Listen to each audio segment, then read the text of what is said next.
Yelena sampai di apartemen ketika ayah sedang sholat. Suara ayah membaca Al-Quran ketika sholat terdengar jelas. Yelena agak tersentak.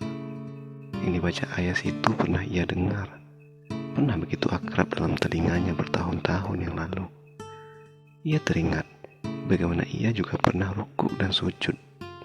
Dulu begitu damai. Ya, itu dulu. Sebelum ia dibuang dari keluarganya. Dan sejak itu ia jadi agak benci dengan yang namanya agama. Semua agama, tak terkecuali Islam. Suara ayat itu juga mengingatkan si kecil Omarov. Mungkin buah hatinya itu sekarang sudah bisa membaca ayat-ayat suci itu. Kerinduan pada darah dagingnya itu kembali hadir. Ia ingin Omarov ada di sisinya, meskipun ia tidak suka pada agama. Mungkin ia akan bahagia jika Omarov yang membacakan ayat-ayat itu untuknya dan terus bersamanya. Yelena mendengar salam Ayas. Tanda salatnya telah selesai. Yelena menunggu beberapa saat. Keheningan tercipta.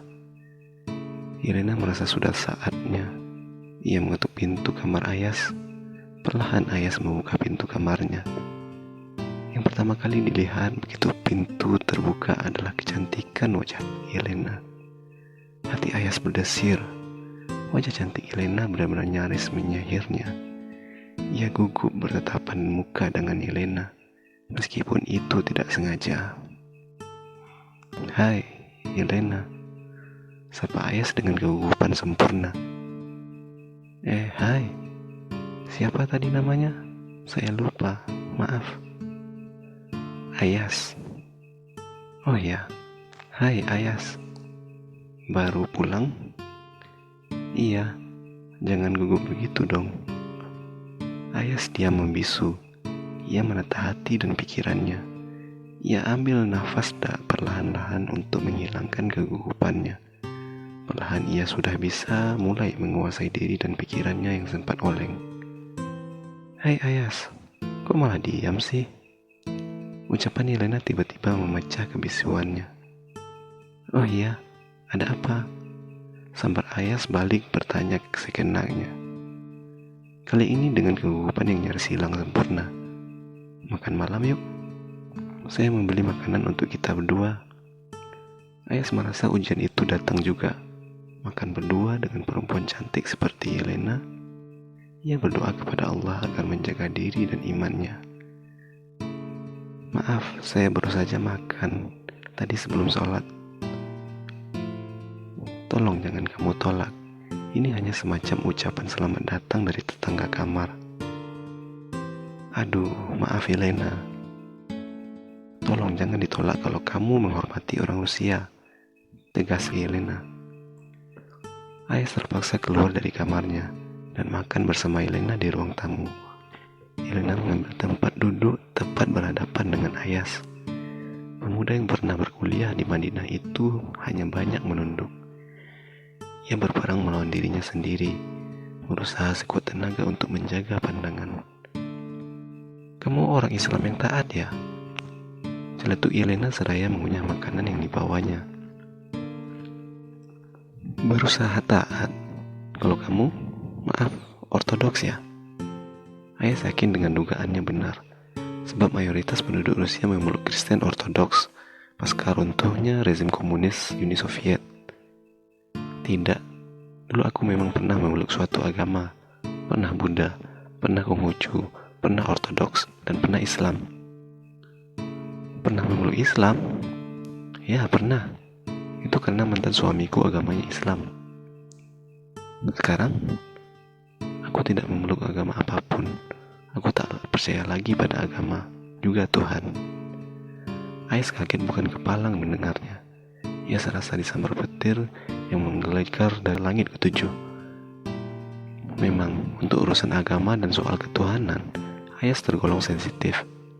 Terhadap orang yang tidak mengakui keberadaan Tuhan di muka bumi ini, hatinya sudah mendidih. Lebih mendidih lagi terhadap orang yang menyinggung ataupun menghina agama yang dipeluknya, Islam. "Inna lillahi," seru Ayas. "Kamu jangan kaget. Di sini banyak yang tidak beragama.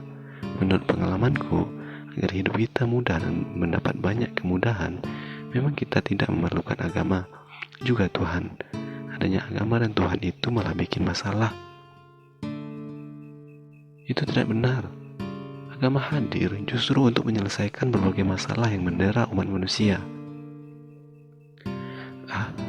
Itu cuma teori. Nyataannya tidak begitu.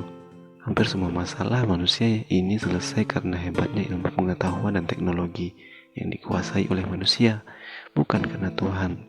Sebab Tuhan itu yang mengada-adakan juga manusia. Kalau kita sepakat Tuhan tidak ada, ya pasti tidak ada. Tuhan itu ada karena kita berpikiran Dia ada. Jelas Elena serius. Kau boleh mengatakan apa saja, sesukamu. Tuhan tetap ada. Meskipun seluruh penduduk bumi ini mengatakan dan mempercayai Tuhan tidak ada, tetap saja Tuhan itu ada. Tuhan sudah ada sebelum alam semesta, termasuk dunia seisinya dan manusia ada. Sebab adanya Tuhan itu termasuk kebenaran postulat. Apa itu kebenaran postulat? Aku tidak mengerti, tanya Helena penuh penasaran.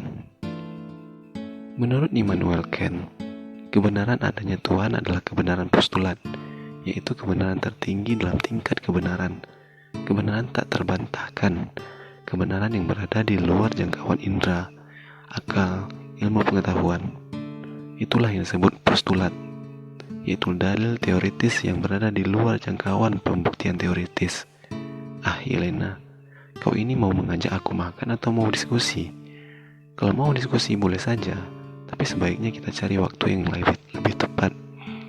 Jujur saja, saya perlu istirahat, jawab ayah serius, dengan mimik muka yang serius pula. Maaf, ayo kita makan. Ini aku beli dari rumah makan Uzbekistan, dijamin halal. Hei, kamu tahu halal? Mau diskusi lagi? Sahut Yelena sambil tersenyum pada Ayas. Sekilas melihat senyum Yelena, hati Ayas kembali berdesir. Kali ini desirannya lebih keras ketimbang tadi saat bertatap muka dengan Yelena kala membuka pintu. Ya, aku tahu. Sudah kukatakan, aku pernah jadi orang Islam loh. Ayo makan. Kata teman saya, orang-orang Rusia banyak yang dingin. Maaf, tapi kamu kok berbeda ya? Ya seperti biasanya manusia, ada yang dingin, ada yang hangat. Aku pun bisa dingin, juga bisa hangat.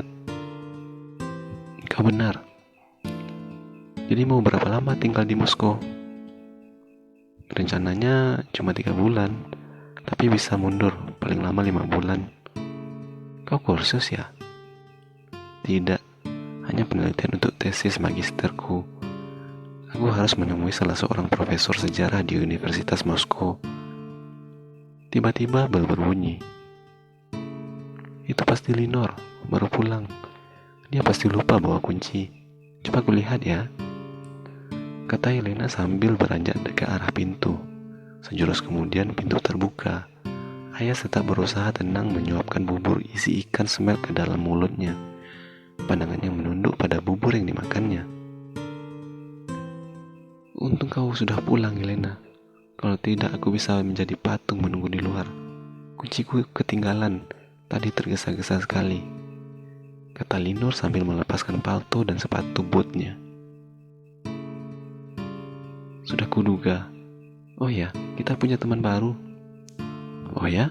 Yang katanya dari Indonesia itu? Ya. Helena dan Linur mendekati Ayas. Linur menurunkan alat musik yang dibawanya. Ia menatap Ayas yang menunduk khusyuk menikmati bubur ikan smeltnya. Ayas, ini Linor. Duduklah Linor, kata Helena memperkenalkan. Ayas menaikkan pandangannya. Ia menatap Linor dan sedikit terkesiap. Yang ada di hadapannya adalah gadis yang tadi ia lihat di jalan. Gadis yang mau masuk BMW SUV X5 hitam.